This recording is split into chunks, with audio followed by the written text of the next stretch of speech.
vous avez du mal avec la multiplication de fractions, vous êtes au bon endroit. Je suis Guillaume du livrescolaire.fr et si vous avez 5 minutes devant vous, je vais faire de vous des experts en la matière. Essayons de calculer, par exemple, 3/4 fois 6/5. C'est quoi votre premier instinct? Mettre les deux fractions sur le même dénominateur? Nope. Quand il s'agit de multiplication, ce n'est pas nécessaire. Uniquement quand il s'agit d'une addition ou d'une soustraction. Première étape, on multiplie les numérateurs ensemble. Le numérateur d'une fraction, c'est le nombre qui se trouve au-dessus de la barre de fraction. Le numérateur de 3/4, c'est 3. Le numérateur de 6/5, c'est 6. On multiplie ces deux numérateurs. Le numérateur du produit de ces deux fractions est donc égal à 3 fois 6 égale 18. Deuxième étape, on multiplie les dénominateurs ensemble. Le dénominateur d'une fraction, c'est le nombre qui se trouve en dessous de la barre de fraction. Le dénominateur de 3/4, c'est 4. Le dénominateur de 6/5, c'est 5.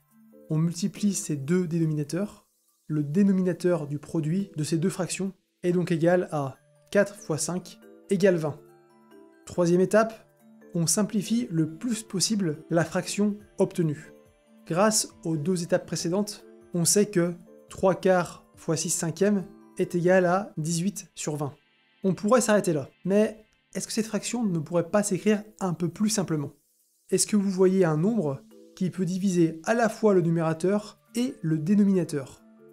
18 et 20 sont tous les deux des nombres pairs. On peut donc diviser cette fraction en haut et en bas par 2. On a 18 égale 2 fois 9 et 20 égale 2 fois 10. 3/4 fois 6/5 est donc égal à 9 sur 10. Deuxième exemple. Essayons maintenant de calculer 1 sur moins 3 fois moins 6 sur 4. Cette fois-ci, on est face à des fractions avec des nombres négatifs. Est-ce que ça va changer quelque chose? Pas vraiment. On va suivre les trois mêmes étapes. La seule chose qui va vraiment changer, c'est qu'on va devoir utiliser la règle des signes. Si vous vous en rappelez pas de panique, j'ai fait une vidéo à ce sujet, je vous invite à aller la voir. Première étape, on multiplie les numérateurs ensemble. Le numérateur de 1 sur moins 3, c'est 1. Le numérateur de moins 6 sur 4, c'est moins 6.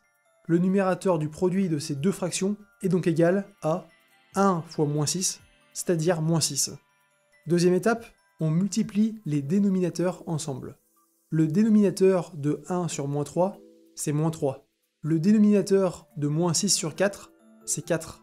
Le dénominateur du produit de ces deux fractions est donc égal à moins 3 fois 4, c'est-à-dire moins 12. Troisième étape, on simplifie le plus possible la fraction obtenue.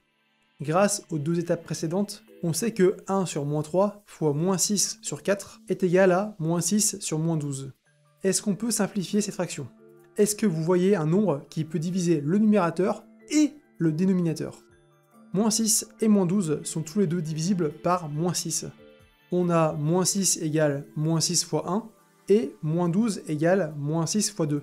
Ainsi, 1 sur moins 3 fois moins 6 sur 4 est égal à 1 demi.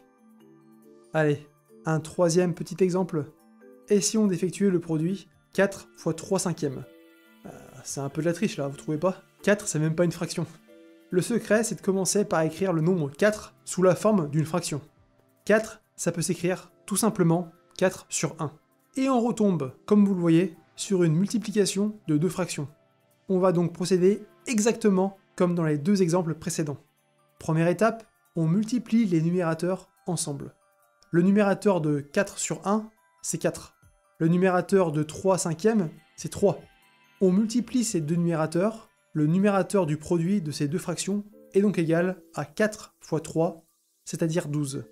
Deuxième étape, on multiplie les dénominateurs ensemble. Le dénominateur de 4 sur 1, c'est 1. Le dénominateur de 3/5, c'est 5. On multiplie ces deux dénominateurs, le dénominateur du produit de ces deux fractions est donc égal à 1 fois 5, c'est-à-dire 5. Troisième étape, on simplifie le plus possible la fraction obtenue. Grâce aux deux étapes précédentes, on sait que 4 fois 3/5 est égal à 12/5. Est-ce que cette fraction peut être simplifiée? Peut-on trouver un nombre divisant à la fois 12 et 5? Non. Cette fraction est donc déjà simplifiée le plus possible. On peut donc s'arrêter là. Et voilà comment on multiplie deux fractions. Des questions? La multiplication de fractions, c'est encore un peu flou pour vous? N'hésitez pas à poser toutes vos questions en commentaire et je ferai de mon mieux pour y répondre. Et on se laisse avec la traditionnelle question de la fin. Aujourd'hui, je vais vous demander de me donner le résultat du calcul suivant. -5 sur -3 fois -4 sur 10. N'oubliez surtout pas de m'expliquer comment vous avez fait et de simplifier au maximum votre résultat final. Un petit indice, au lieu d'écrire 2 sur -3, on parle plus souvent de la fraction -2/3. Sur ce, bon courage à vous et à la prochaine pour une nouvelle vidéo de maths.